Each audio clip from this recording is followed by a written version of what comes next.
My sister called me selfish for leaving. Years later, she begged me to return. She knew I took care of her kids very well. My name is Kevin.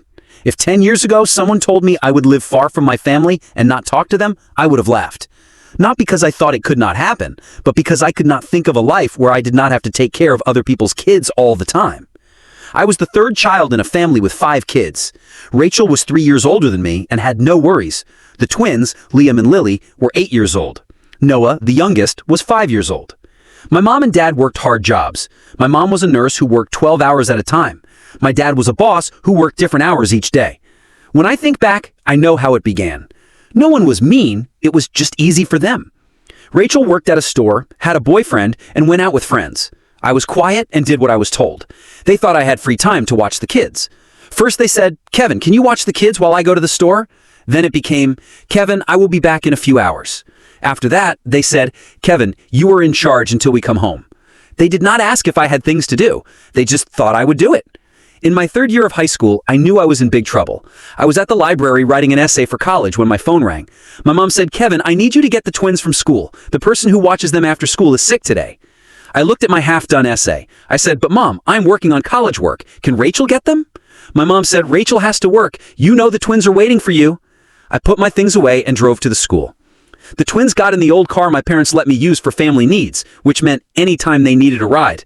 This happened every day. I would go to school, then get the kids, help with homework, make food, stop fights, give baths, and read stories before bed.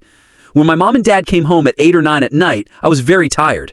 My mom would say, "Thanks, dear," and go to her room. My dad would pat my head and say, "You help us so much. We don't know what we would do without you."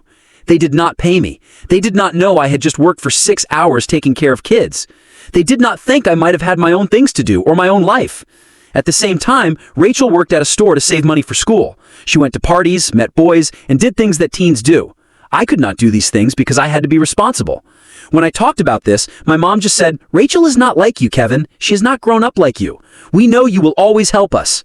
What she meant was, Rachel can have fun and not worry, but you are the one we can trust, so you have to act like a grown-up even though you were only 17.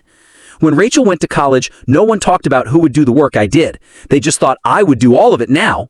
In my last year of high school, I missed many chances to do things. Noah was sick and my mom had to work extra hours, so I could not join clubs, study for big tests, or go to the school dance. My mom said, "You can go to dances another time. Family is most important." I took back my nice clothes and went to buy food for the house instead. The school person who helps with college talked to me. She said, "Your grades are good, but colleges want students who do many things." I wanted to tell her I did many things. I could change baby clothes, help with hard math, stop fights, and make food for 5 people in one day. But I don't think colleges care if you are a nanny who doesn't get paid.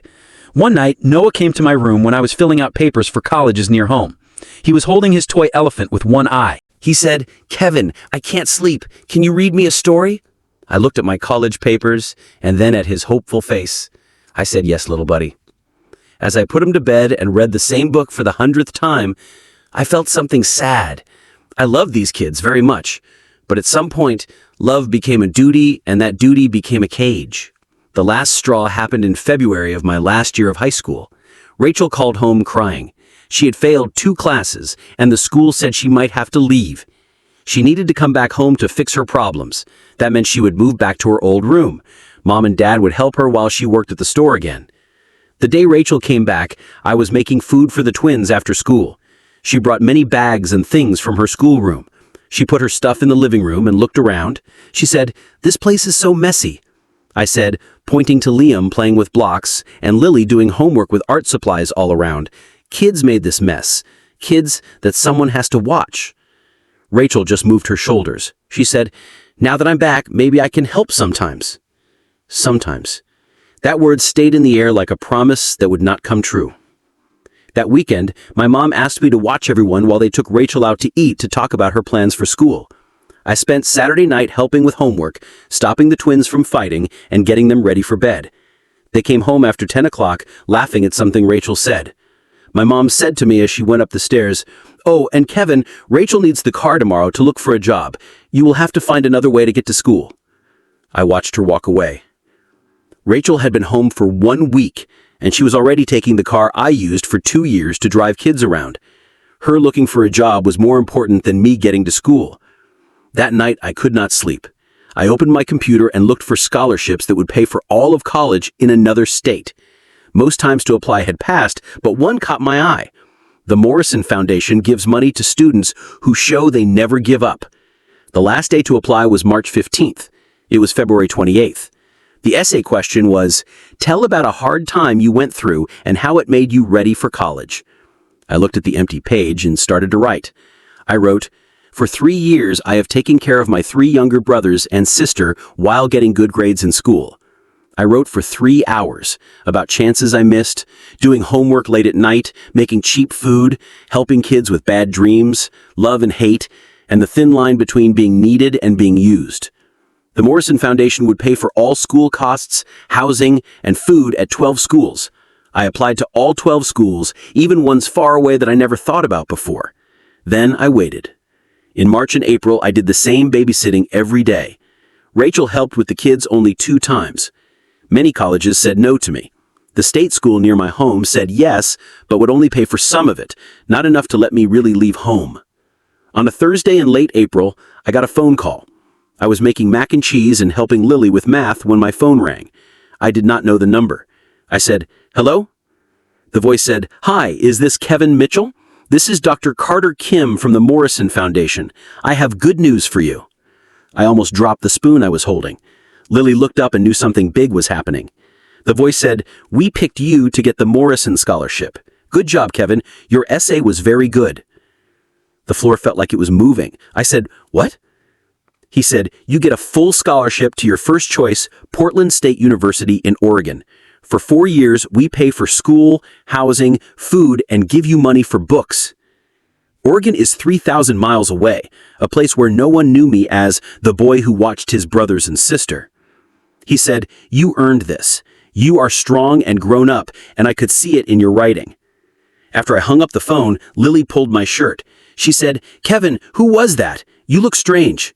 I said, I got into college. I got a scholarship that pays for everything. That night when my parents came home, I told them about the scholarship. I thought they would be happy, say good job, and be proud of me, but they just looked confused. My mom said, Oregon? Like I said I was moving to another planet. She said, why Oregon? There are good schools here. I said, it pays for everything, Mom. My dad looked unhappy. He said, but what about the kids? Rachel is still trying to fix her life. We can't do everything without you. I looked at him. I said, I am 18 years old, Dad. I should go to college. My mom said quickly, of course you should go to college. We just think maybe a school closer to home, a place where you could come home on weekends, a place where you could still watch the kids when we need you. I said, this is a chance I will only get one time. The Morrison Foundation only gives 20 scholarships to the whole country each year. Rachel, who was looking at her phone, looked up and she said, I think this is selfish, really. The word hit me hard. Selfish. She said, you know Mom and Dad need help with the kids. You know I'm trying to fix my life. It feels like you are leaving us all because you got a special scholarship. I felt like something broke inside me. Leaving them. I had spent 3 years raising kids that were not my own. I missed school dances, studying for big tests, and other things teens do because I was taking care of other people's kids. How is doing something for myself the same as leaving them? My mom said, we never made you do it, in a voice like she was teaching me. She said, you are part of this family, and family helps each other. Help each other, I thought. When was the last time someone helped me?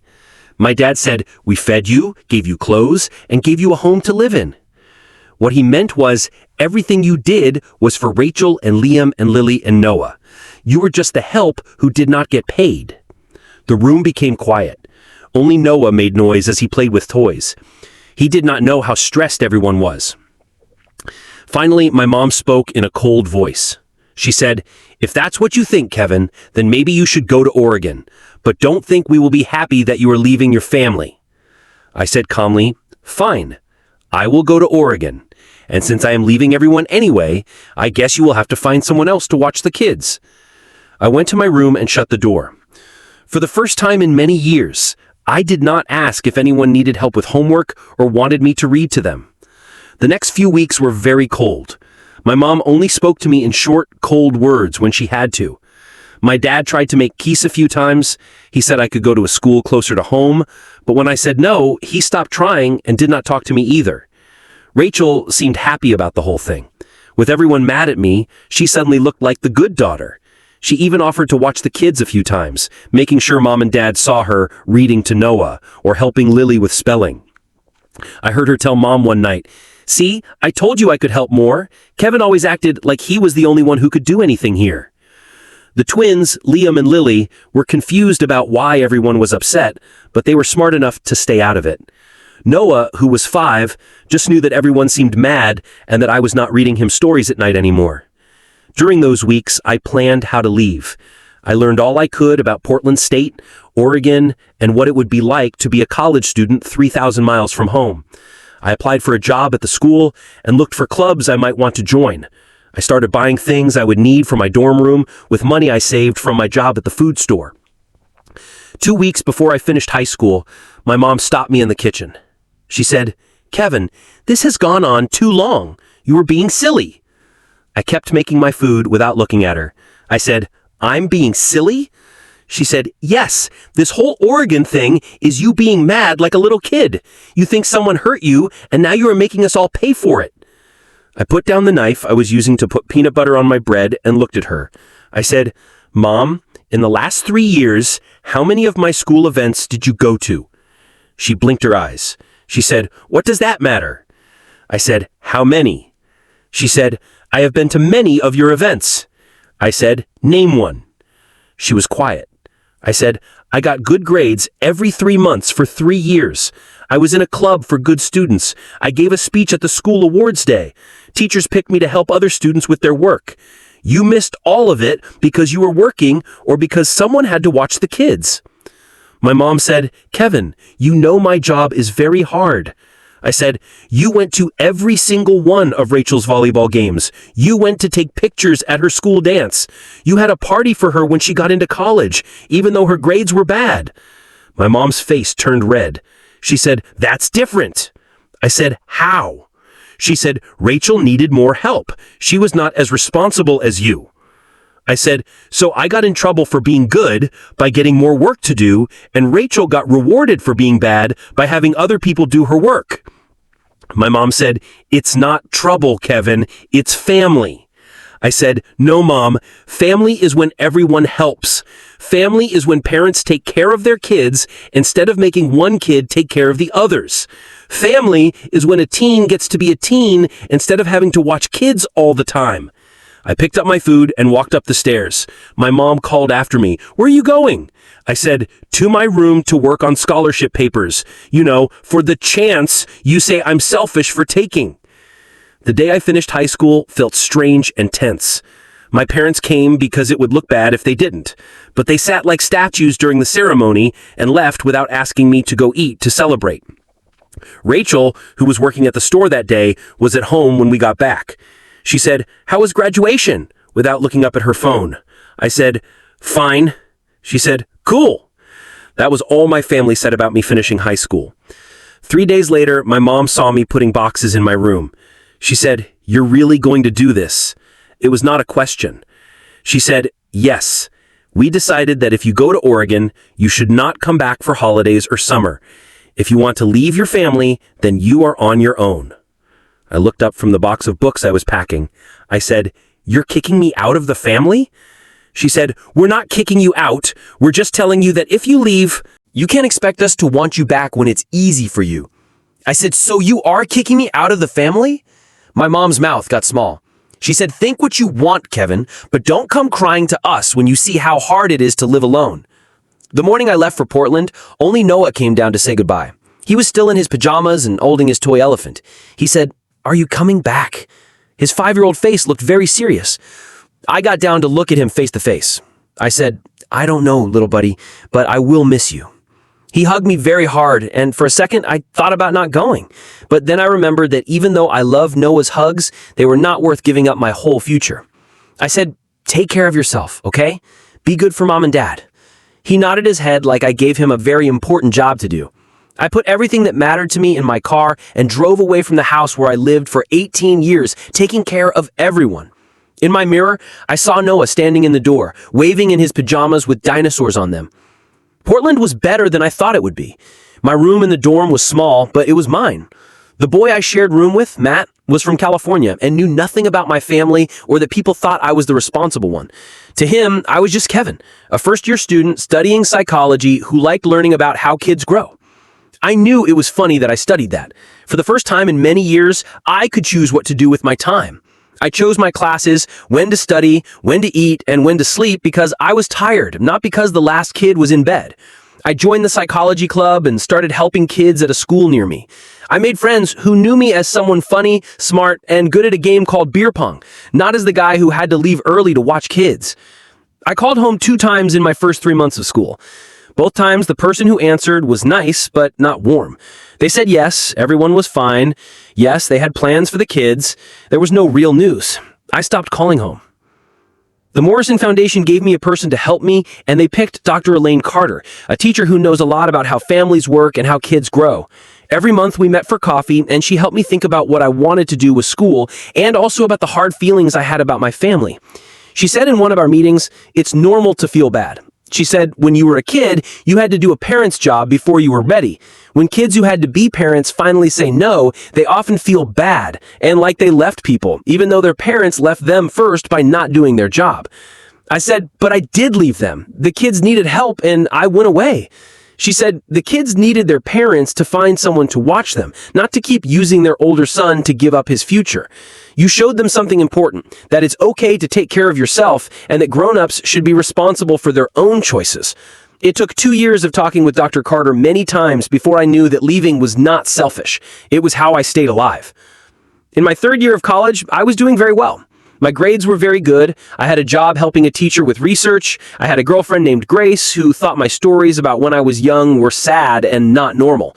I was trying to get into more school to study child psychology because of what happened to me, but now I could think about it like a teacher, not just like it was my own life. I had made a life for myself in Portland. I had friends, teachers who knew me and thought I could do well, chances to work in my field, and I knew who I was, not just what my family wanted me to be. For the first time in my life, I was happy. Then, on a Tuesday night in October of my 3rd year of college, my phone rang. I almost didn't answer. I didn't know the number, but something made me pick up. A voice said, "Hello, Kevin. It's Rachel."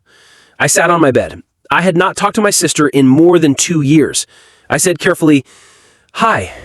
She said, "Hi. How are you?" I said, "I'm fine. How are you?" She was quiet for a second. Then she said, "I'm okay. I'm going to have a baby." I waited for her to say more. She said, "The baby's dad and I are not together anymore, and I'm living with mom and dad again." Her voice was shaking. She said, "Kevin, I don't know how you did it. I can't take care of the twins and Noah and everything. And now I'm going to have a baby and I don't know what to do." It was so strange. Rachel, who said I was selfish for leaving, now knew how hard I had been working all those years. I asked, "Have you talked to mom and dad about getting help?" She said, "They're working more hours now. Dad lost his job last year and had to take a different job that pays less, so mom is working extra. They are almost never home, and when they are very tired." I asked, "What about paying someone to watch the kids?" Rachel laughed, but it sounded like crying. She said, "With what money? Do you know how much it costs to have someone watch 3 kids? Even if we could find someone to watch Noah after school and the twins all summer, we don't have enough money." I felt the old feeling of being sorry and feeling like I had to help. She kept talking about my brothers and sister. Noah was 7 now, and the twins were 10. They were kids, and they needed someone to take care of them. But then I remembered Dr. Carter and all our talks about saying no, about not letting people depend on you too much, and the difference between helping and fixing everything for someone. I thought about my life in Portland, the papers for more school on my desk, and the research I was doing that could get printed in a book. I said, "Rachel, I'm sorry you're having a hard time, but I can't come back." She said quickly, "I'm not asking you to come back forever, just for a little while, just until I figure out what to do. Just until the baby comes and I can take care of myself." I said, "And then what? You'll be a mom with 4 kids to take care of instead of 3. How will that be easier?" She said, "Kevin, please, I need help. I was wrong before. I know I was wrong. You were not selfish. I understand now. I'm sorry." I had wanted her to say she was sorry for years, but she said it at the worst time and for the wrong reason. I said, "Rachel, if I come back, it won't fix the problem. It will just let everyone keep not fixing it themselves. Mom and Dad need to find a way to take care of the kids that works for a long time. You need to figure out what to do about the baby. The twins and Noah need to know what will happen each day, not wonder if I am there to take care of them." She said, "So you're just going to let your family break apart?" There it was. She was trying to make me feel bad, just like I thought she would.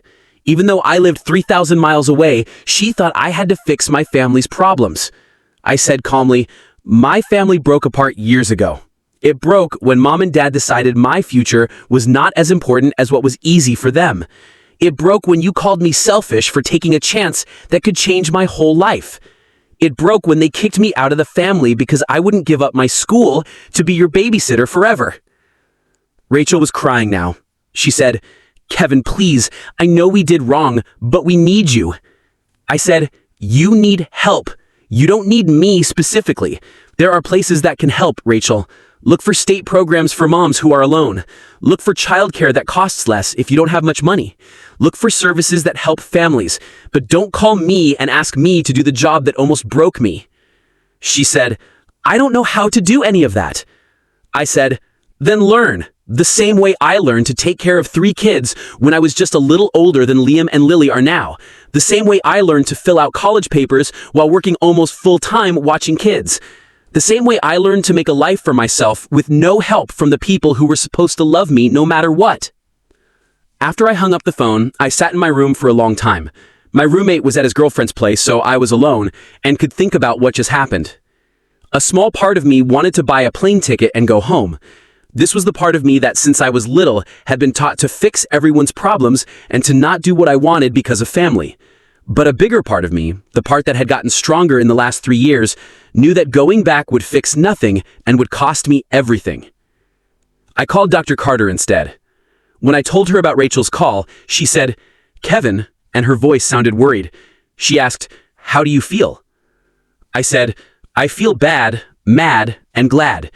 I think glad that I'm not there, that it's not my job to fix this time." She said, "That shows you're growing. You can care about people without having to fix their problems." For several months, they kept calling. First Rachel, then my mom, then my dad. They always said the same things. Things were hard. They needed help. Couldn't I just come back for a little while? Sometimes I felt so bad I could barely stand it. I would lie awake at night wondering if Noah was doing okay in school, if the twins were getting help with their homework, and if Rachel was taking care of herself and the baby. But I kept saying no. Rachel had a baby girl in December and named her Grace. My mom sent me a picture with a text. It said, "She's beautiful. We are all doing well." When I looked at the picture of my niece, a tiny baby with a red face and dark hair, I felt many things at once. I loved her because she was family and had done nothing wrong. I felt sad because I missed seeing her when she was first born. I felt glad that taking care of her was not my job. I just wrote back, "Congratulations, she's beautiful." That was the only time I talked directly to my family in almost 2 years. I finished my college degree in psychology. I got accepted to the University of Washington to get my PhD in developmental psychology, focusing on how families work and how to help kids. I moved to Seattle, rented a small apartment, and started my research. My research looked at how being made to act like a parent when you're a child affects you when you grow up. I talked to many young adults who had to do parent jobs when they were kids. I wrote down how it affected their school, their minds, and their relationships with others. It was work about my life, but looked like school research, and it was the most important thing I had ever done. Through my research, I met other people who had similar lives. I was not alone. I was not crazy. I was not selfish. I was one of many people who had this happen, more than most people know. And I was working to write about it and find ways to get better from it.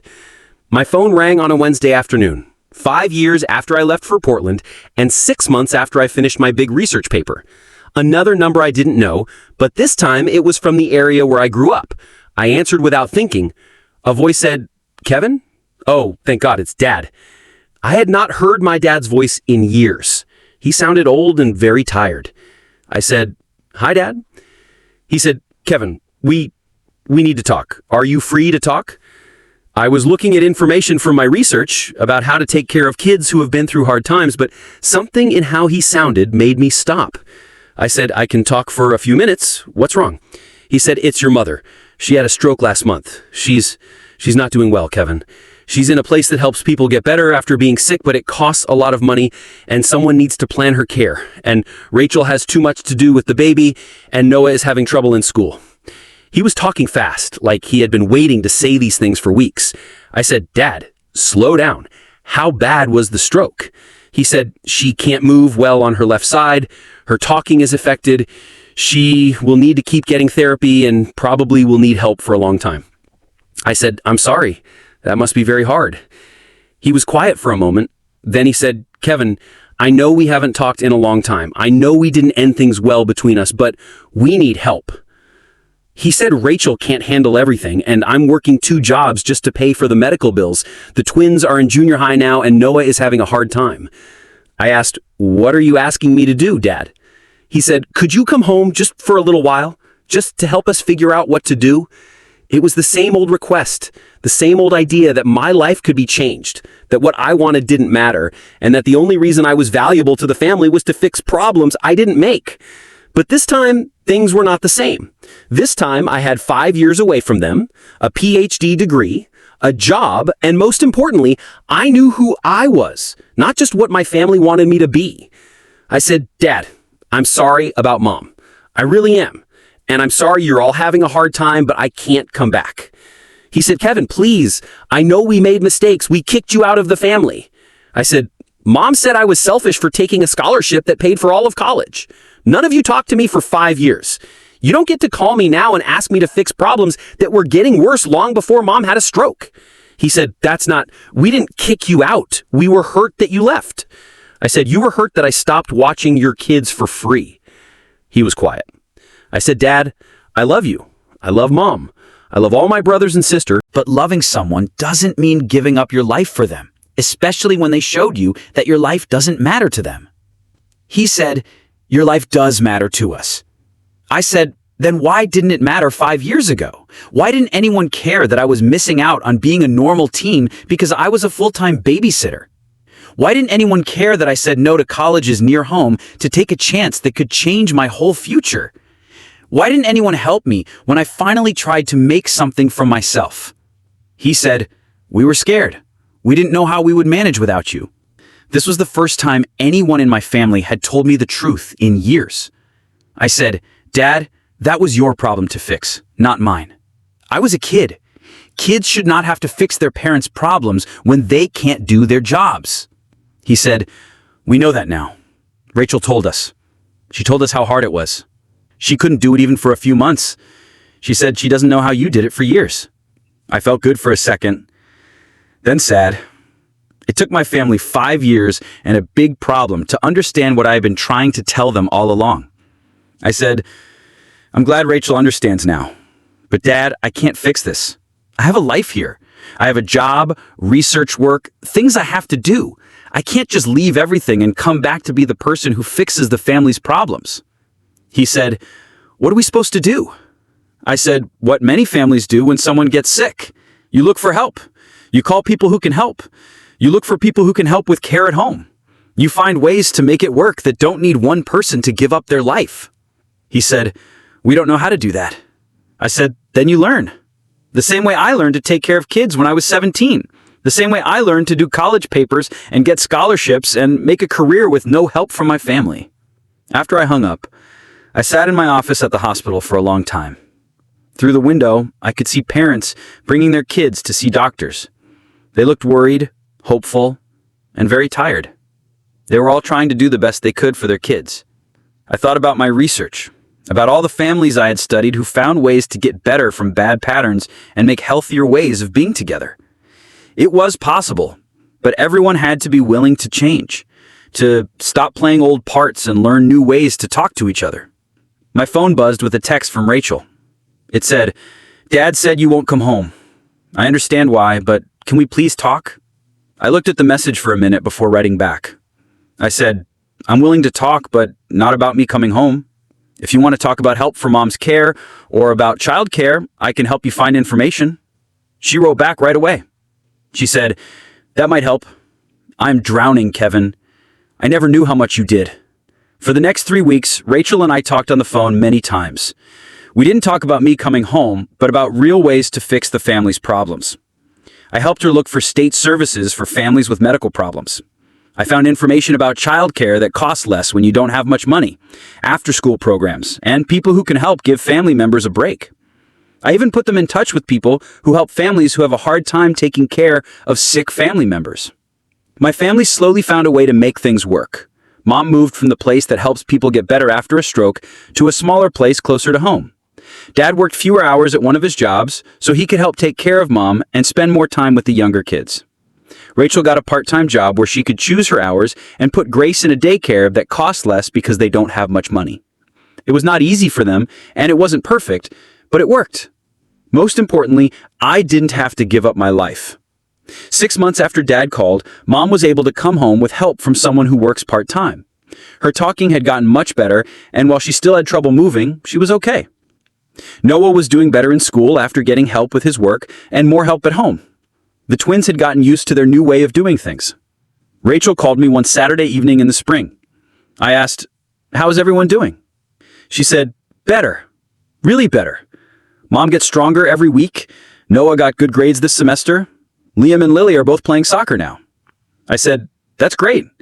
She said, "Kevin, I need to say I'm sorry. A real sorry." I waited. She said, "When you left for college, I was jealous. I was jealous that you got this great chance and I was stuck at home dealing with my mistakes. And I was scared because I knew that when you left, I would have to help more, and I didn't think I could do it." I said, "Rachel, no." She said, "Let me finish. I called you selfish because it was easier than saying I was the selfish one. I let you do all the work while I got to be the older sister who didn't help. When you left, I saw how much work you had been doing, how much you had been giving up." She stopped, and I heard her shaky breath. "When I got pregnant, I tried to do what you did for a few months, and I couldn't do it. I couldn't handle what you had been doing since you were 15 years old. And instead of seeing how amazing you were, I was mad that you weren't there to keep doing it." I said softly, "Thank you for saying that." She said, "I'm proud of you. I know I should have said that years ago, but I'm proud of you for saying no and for making a wonderful life for yourself, and I'm sorry it took me so long to understand." We talked for another hour. For the first time, we talked like adults. She told me about her problems being a single mom, her worries about being a good parent, and how she was thankful for everything I taught her when we were growing up that she never said before. I told her about my research, what I wanted to do with my work and my life in Seattle. When we were about to hang up, she said, "Would it be okay if I came to visit sometime? I'd like to see your life there, and I'd like Grace to know her uncle." I said, "I'd like that." She said, "Really?" A few weeks later, I got a card in the mail. Noah, who is 12 now, wrote it in nice handwriting, which reminded me of when he was 5, and I helped him learn to write.